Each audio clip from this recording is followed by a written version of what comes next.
साथियों नमस्कार। पंचांग देखना सीखे तथा ज्योतिष बने चैनल में आप लोगों को हार्दिक स्वागत करता हूं। साथियों हमेशा की भांति आज हम लोग एक नई बात सीखने जा रहे हैं, जिसे आप लोग देखें, सीखें, समझें और अपने इष्ट मित्रों को बताएं। तो हम लोग देर न करते हुए अपने विषय वस्तु पर चलते हैं। तो आज का विषय है कि भूमि के प्रकार, यानी जो हम लोग मकान इत्यादि का कार्य करते हैं, मकान बनवाते हैं, तो पहले हम लोग भूमि का चयन करते हैं।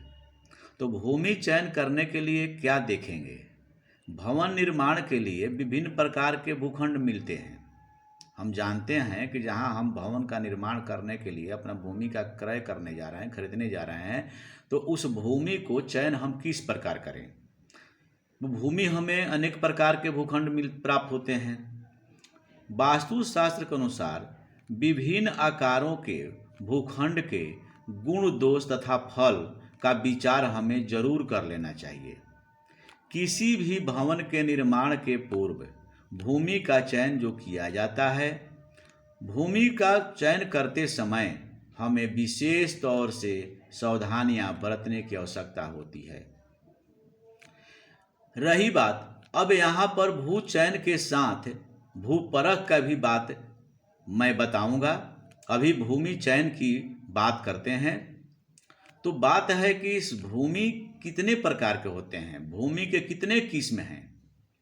किसी भी भूमि का चयन करते समय गंध, वर्ण, रस तथा आकारानुसार उसकी परख कर लेनी चाहिए।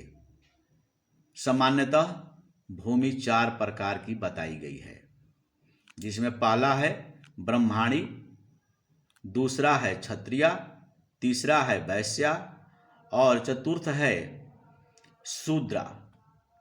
तो हमें ये 4 प्रकार, यानी सीधा आप याद करने के लिए समझ सकते हैं, ब्रह्माणी, क्षत्रिय, वैश्य और शूद्र, ये 4 प्रकार के भूमि को बताया गया है।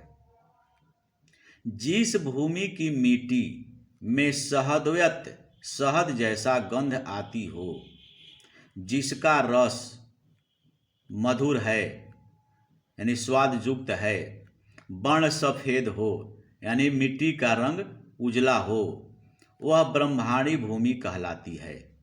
यहाँ पर ब्राह्मणों के बसने के लिए उत्तम माना गया है। जिस भूमि की मिट्टी में पुष्प जैसी गंध आती हो, यानी फूल के जैसा गंध जहाँ आ रहा हो उस मिट्टी में, जिसका स्वाद मिर्च जैसा कटु हो, वर्ण लाल हो यानी रंग उस मिट्टी का लाल हो, वह क्षत्रिय भूमि कहलाती है, जो क्षत्रियों के लिए बसने के योग्य उत्तम बताया गया है।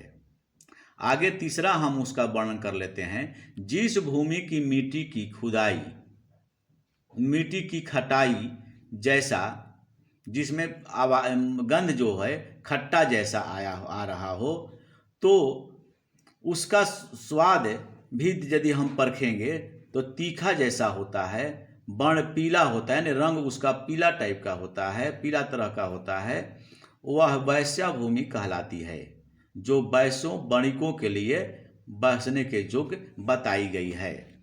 चौथा जो भूमि का चयन हम लोग करते हैं, जो भूमि का प्रकार है, वह जिस भूमि पर मिट्टी में मांस जैसी गंध आ रही हो, जिसका स्वाद कसाय अर्थात कसैला जैसा हो, वर्ण काला हो यानी मिट्टी काला जैसा दिखाई दे रहा हो, तो वह भूमि शूद्रा कहलाती है।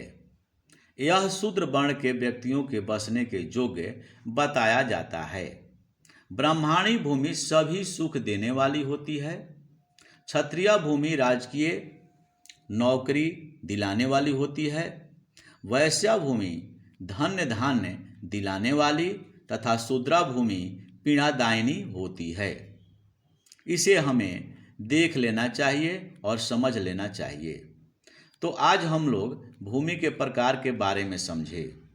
आप लोग वर्ण जो बताया गया है उस पर, जाति पर न जाएंगे, यह है वास्तुशास्त्र में दिया हुआ है, तो उसका भी आप पालन करेंगे और समझेंगे, अपने जीवन में उपयोगी बनाएंगे। साथियों नमस्कार।